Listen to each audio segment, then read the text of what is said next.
నమస్తే, welcome to our channel. నేను మీ సిరి. జనసేన అధినేత పవన్ కళ్యాణ్ గారికి మెగాస్టార్ చిరంజీవి మద్దతు పలకడంతో మరి ఆ పార్టీకి ప్లస్ అవుతుందా, మైనస్ అవుతుందా? సో ఈ అంశాన్ని మనకి వివరించడానికి మనతో పాటు ఉన్నారు ప్రముఖ సీనియర్ జర్నలిస్ట్ జగదేవ్ గారు. నమస్కారం సార్. నమస్తే సార్, ఇప్పుడు చూస్తుంటే మెగాస్టార్ చిరంజీవి గారు జనసేన పార్టీకి 5 కోట్ల రూపాయల విరాళం అయితే ఇవ్వడం జరిగింది. సో దీనివల్ల మరి ఆ పార్టీకి మేలు జరుగుతుందా, లేకపోతే అన్నయ్య సపోర్ట్ చేస్తున్నారని చెప్పేసి మళ్ళీ ఏమైనా నెగిటివ్ జరుగుతుంది? అసలు ఎలా ఉండబోతుంది సార్? నెగిటివ్ థాటే వద్దు, ఉండదు కూడా. ఎందుకంటే ఎన్ని అనుకున్నా ఎన్ని ఉన్నా ఒకవేళ వాళ్ళ మధ్యన ఏమైనా ఉన్నా కూడా కుటుంబం అంతా ఒక కష్టం వచ్చినప్పుడు, ఏదైనా ఎట్లాంటి రెవల్యూషన్స్ వచ్చినప్పుడు కుటుంబం అంతా ఒకటవుతుంది. ఇప్పుడు ఆంధ్రప్రదేశ్ ప్రభుత్వాన్ని గద్దెదించాలి అనే కంకణ కొట్టుకున్న పవన్ కళ్యాణ్ గారికి ఖచ్చితంగా రెండో అన్నయ్య ఆయన కూడా నడుస్తున్నాడు, ప్రధాన కార్యదర్శిగా ఉన్నాడు. ఇకపోతే పెద్దన్నయ్య ఇప్పుడు రెస్పాండ్ అయ్యారు. చాలా సందర్భాల్లో మీడియా మిత్రులు అడిగిన ప్రశ్నలకు కూడా ఎలా చెప్పారంటే, నాలా కాదు తను అందరి లెక్కలు అబ్జెప్తాడు ఖచ్చితంగా అన్నట్టుగానే చెప్పారు. కానీ నేను పర్టికులర్గా దీనికి సపోర్టు లేదా సపోర్ట్ చేయను అని కూడా ఎక్కడ అనలేదు.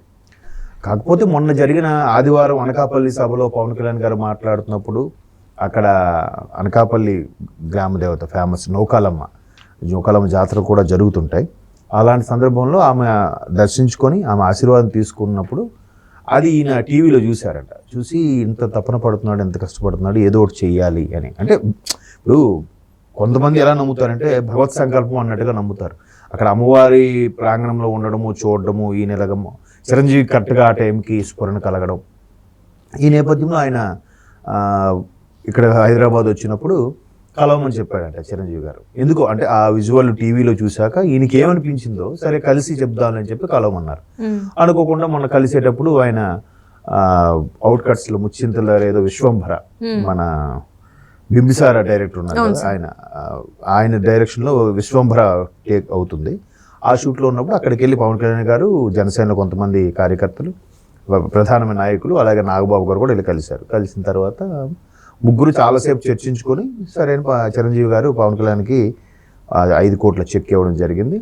సాధక బాధలన్నీ మాట్లాడుకుంటారు కదా, ఏంటి వాట్ ఈజ్ వాట్, ఎలాగా ఏంటి, ఈసారి ఆంధ్ర ప్రజలు ఎలా మొగ్గు చూపుతున్నారు, ఎటువైపు ఉండే అవకాశం ఉంది, అన్ని రకాలుగా మాట్లాడుకున్న తర్వాత మీడియాతో మాట్లాడడం చిరంజీవి గారు చెప్పింది ఏంటంటే, మొదటి నుంచి చెప్పింది ఒకటే, నాలా కాదు ఆయన ఏదైనా అనుకున్నాడంటే సాధించి తీరుతాడు, అది సాధించే వరకు వదలడు పవన్ కళ్యాణ్ అని చెప్తూనే, స్వార్జితాన్ని ప్రజల కోసం ఖర్చు పెట్టే తత్వం ఉన్న పవన్ కళ్యాణ్ తను ఆస్తులు అమ్ముకొని పార్టీని నడిపించాల్సిన పరిస్థితి వస్తున్నప్పుడు అదే చాలా ఇబ్బందికర పరిస్థితులు, బట్ నేను ఇచ్చేది తనకు ఒక ఆసరాగా మారాలి, ఖచ్చితంగా ఆయనకు ఉపయోగపడాలనే ఉద్దేశంలోనే ఇస్తున్నాను అన్నట్టు స్టేట్మెంట్ ఇచ్చారు. ఇచ్చినప్పుడు పవన్ కళ్యాణ్ కూడా ఎంతైనా పెద్దవాడు, ఇంచుమించు దగ్గర 18 ఏళ్ళు ఎంతో తేడా అంటే ఇద్దరికి, చాలా పెద్ద అంట ఈ చిరంజీవి గారికి పవన్ కళ్యాణ్ గారికి. మొత్తానికి ఒక 10 ఏళ్ళు పైనే తేడా ఇద్దరికి. సో అంత పెద్దవాడు ఉంటే, నాగబాబు గారికి చిరంజీవి గారికి చాలా తేడా ఉందని విన్నాను నేను చిన్నప్పుడు. ఇంకా పవన్ కళ్యాణ్ గారికి అందరికన్నా చిన్నవాడు కదా ఆ కుటుంబంలో, కాబట్టి చాలా తేడా ఉంటుంది. అందుకే ఇప్పుడు అన్నయ్య వదిన అంటే ఒక తల్లిదండ్రులాగే భావించేవాడు ఆయన. ఇప్పుడు పవన్ కళ్యాణ్ చాలా సందర్భాల్లో కూడా మా అన్నయ్య వదిన వల్లే నేను ఈరోజు ఈ స్థాయిలో ఉన్నాను అన్నట్టు కూడా చెప్తారు ఆయన.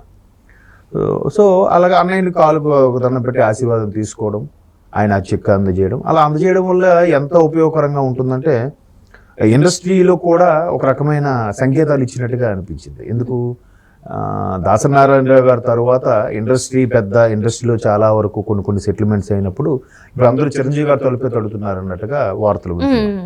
ఎందుకంటే మా అధ్యక్షులు ఉన్నా కూడా చిరంజీవి గారి దగ్గరికి, పెద్దల దగ్గరికి వెళ్తే ఎక్కడైనా సినిమాలు పెండింగ్లో ఉన్నవి, ఆగిపోయినవి గట్రా ఉన్నప్పుడు సెట్ ఏం కాదులేబ్బా, నువ్వు ఒక మెట్టు దిగు, నువ్వు ఒక మెట్టు ఎక్కు, ఎట్లా షూటింగ్ ఆగిపోకూడదు, షూటింగ్ ఆగితే సినిమా రిలీజ్ అయితేనే ప్రొడ్యూసర్కి నష్టం ఉండదు, రిలీజ్ అవ్వకపోతే ఏ ప్రొడ్యూసర్కైనా నష్టమే, తర్వాత దాని మీద కొన్ని 100 మంది ఆధారపడి ఉంటారు అని అట్లా సెటిల్మెంట్ చేస్తూ ఉంటారు.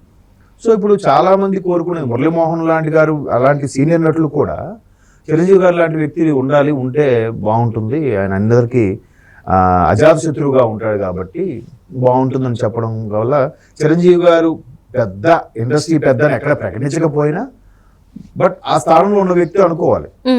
సో అటువంటి వ్యక్తి ఇప్పుడు పవన్ కళ్యాణ్ గారికి ఓపెన్గా నేను అండగా ఉంటాను, నేనున్నాను తన వెనక ఖచ్చితంగా తమ్ముడికి సపోర్ట్గా నిలబడతాను అని చెప్పడం, ఖచ్చితంగా ఆ పార్టీకే సపోర్ట్ ఇస్తున్నాను, తమ్ముడికే అండగా ఉంటాను, ఆ పార్టీకే మద్దతు ఇస్తున్నాను అన్నట్టు చెప్పకనే చెప్పినట్టు అయింది కదా. ఆ పార్టీ అంటే ఆ ఒక పార్టీ కూడా కాదు, టీడీపీ బీజేపీకి కూడా సపోర్ట్ ఇచ్చినట్టే, అంతే కదా.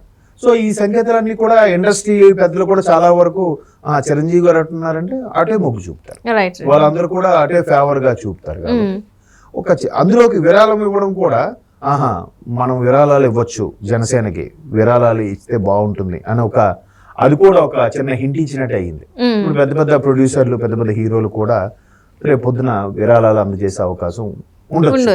ఎందుకంటే ఆయన ఇచ్చే విరాళం కూడా 1,00,000 2,00,000 ఇవ్వలే, ఒక్కసారిగా 5 కోట్లు ఇచ్చేసరికి పక్కన ఇచ్చే వాళ్ళకి కూడా లేదా ఆయన ఇచ్చారు కదా, మన కనీసం ₹1,00,00,000 ఇవ్వకపోతే ఏం బాగుంటుంది చెప్పి కూడా ఇస్తారు, ఫండ్స్ మొబిలైజ్ అవుతాయి. ఎందుకంటే మొన్న వచ్చిన 10 ఏళ్ళ కిందట వచ్చిన పార్టీ, దాన్ని నడిపించడానికి ఆయన నానా బాధలు నానా యాతలను పడుతున్నాడు. ఆయన సొంత ఆస్తులు కూడా అమ్ముకోవాల్సి వస్తుంది, ఎక్కడ పార్టీ కార్యకర్తలు కానీ పార్టీ ఆఫీసులకి రెంట్లు చెల్లించాల్సి వచ్చిన పరిస్థితి వచ్చినా కానీ చాలా ఇబ్బందులు పడుతున్న నేపథ్యంలో ఇట్లాంటి ఫండ్స్ మొబిలైజ్ అయితే దాన్ని నమ్ముకొని ఉన్న వాళ్ళకైనా కొంతవరకు న్యాయం జరుగుతుంది. అది కాక జనసేన పార్టీకి సంబంధించి ఈ సీట్ల సర్దుబాటులో ఏదైతే ముందు 24 అనుకున్నారో 28 వచ్చిందో, కొన్ని జనసేన కూటమిలో భాగంగా టీడీపీకి బీజేపీకి వెళ్ళిపోయినప్పుడు ఆయా ప్రాంతాల్లో ఉండే ఆఫీసులు కూడా ఎత్తివేసే పరిస్థితి వచ్చింది. ఒకటి ఫండ్స్ లేక, రెండోది ఇట్లాంటి నిరుత్సాహంతో కొంతమంది నిర్లిప్తతో ఆ పార్టీ ఆఫీసులు ఖాళీ చేయడం కట్టదు. అదే వీళ్ళకు ఫండ్స్ ఉన్నాయనుకో, లేదా పార్టీ ఆఫీస్ మెయింటైన్ చేయండి, మనం కూడా మొబిలైజ్ చేసి చేద్దాము అని ఏదో చెప్పడానికైనా ఉంటుంది.